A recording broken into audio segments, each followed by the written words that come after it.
ವಿಷಯ ಹೆಂಗ್ ಬರ್ತದೆ ಹಂಗೆ. ನನ್ನ ರಾಜಕೀಯ ಜೀವನನೇ ನೋಡಿ, ಒಂದ್ಸಾರಿ ಮಿಲ್ಕ್ ಹಾಕೋದು ಒಳ್ಳೇದು ಅಂತ ಅನಿಸುತ್ತೆ ನನಗೆ. ನಾನು 83ರಲ್ಲಿ ಜನತಾ ಪಾರ್ಟಿ ಮತ್ತೆ ಕರ್ಪೂರಿ ದಳ, ನಾನು ಕರ್ಪೂರಿ ಠಾಕೂರ್ ಪಕ್ಷದಲ್ಲಿದ್ದೆ. ಅಲಯನ್ಸ್ ಆಯಿತು, ಕರ್ಪೂರಿ ಠಾಕೂರು ಜನತಾ ಪಾರ್ಟಿ ಎಲ್ಲ ಅಲಯನ್ಸ್ ಆಯಿತು. ಆದರೆ ನನಗೆ ಟಿಕೆಟ್ ತಪ್ಪೋಯ್ತು, ಟಿಕೆಟ್ ಸಿಕ್ಕಲಿಲ್ಲ. ಇಂಡಿಪೆಂಡೆಂಟ್ ನಿಂತ್ಕೋಬೇಕಾಯ್ತು ಬಂದ್ಬಿಟ್ಟು. ಆಗ GT ದೇವೇಗೌಡ ನಮ್ಮ ಜೊತೆ ಇದ್ದ. ಕ್ರಾಂತಿರಂಗ ಅಲ್ಲಯ್ಯ, ನಾನು ಇಂಡಿಪೆಂಡೆಂಟೇ. ನಾನು ಕರ್ಪೂರಿ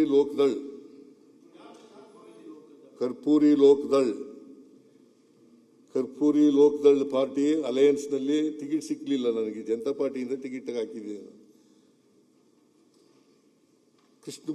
ಕೃಷ್ಣ ಮಾದೇವೇಗೌಡ ಅಂತ ಇದ್ದ ಪಾಪ, ಕೃಷ್ಣ ಮಾದೇವೇಗೌಡ. ಅವನು ಏನ್ ಮಾಡ್ದ, ನಾನು ವಾಪಸ್ ತಗೊಳಕ್ಕೆ ಅಂತ ಹೋಯ್ತಾ ಇದ್ದೆ. ಜನತಾ ಪಾರ್ಟಿನಲ್ಲಿ ಟಿಕೆಟ್ ಸಿಕ್ಲಿಲ್ಲ, ವಾಪಸ್ ತಗೊಳ್ಳೋಣ ಅಂತ ಹೋದೆ. ಅವನೇನು ಮಾಡ್ಬಿಟ್ಟೆ, ಕಿಲಾಡಿ ಸ್ಕೂಟರ್ ಮೇಲೆ ಕುಡಿಸ್ಕೊಂಡು ಹೋಯ್ತಾ ಇದ್ದ. ಸ್ಕೂಟರ್ ಕೆಟ್ಟೋಗದೆ ಅಂತ ನಿಲ್ಲಿಸ್ಬಿಟ್ಟ.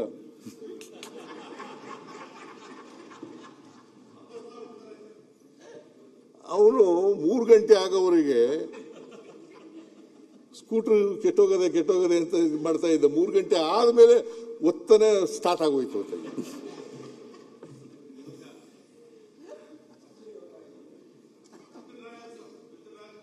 ವಿಡ್ರಾಲ್ ಟೈಮ್ ಮುಗಿದೋಯ್ತು. ಆಗ ಏನ್ ಮಾಡೋದು? ಎಂತೆಂತ ಸ್ಕೂಟರ್ ಇಟ್ಟಿದ್ದೀರಿ ಸರ್ ನೀವು? ಎಂತೆಂತ ಸ್ಕೂಟರ್ ಇಟ್ಟಿದ್ದೀರಿ ಹಿಂದೆ? ಎಂತೆಂತ ಸ್ಕೂಟರ್ ಇಟ್ಟಿದ್ದೀರಾ ಅಂದೆ?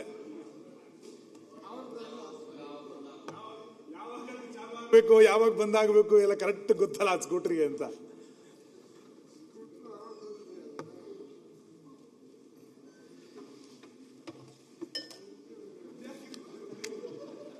ಇದು ನೀನು ಹೇಳೋದು ಸ್ಪಷ್ಟವಾಗಿ ಗೊತ್ತಾಗ್ತಾ ಇಲ್ಲ, ಅದಕ್ಕೆ ಇದನ್ನ ಹಾಕತಾ ಇದ್ದೀನಿ.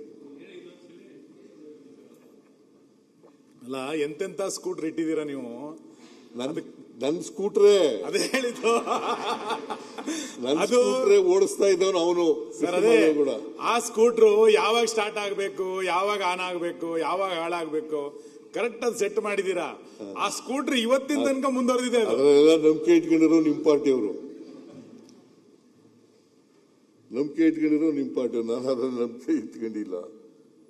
ಅವೇನ್ ಮಾಡ್ದ, ಕೃಷ್ಣ ಮಾದೇವೇಗೌಡ ಅಲ್ಲ,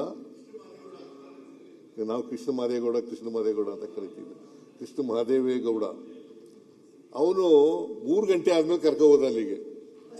ರಿಟರ್ನಿಂಗ್ ಆಫೀಸರು ಟೈಮ್ ಆಗೋಯ್ತು ಸರ್, ವಾಪಸ್ ತಗೊಳಗಿಲ್ಲ ಅಂತ.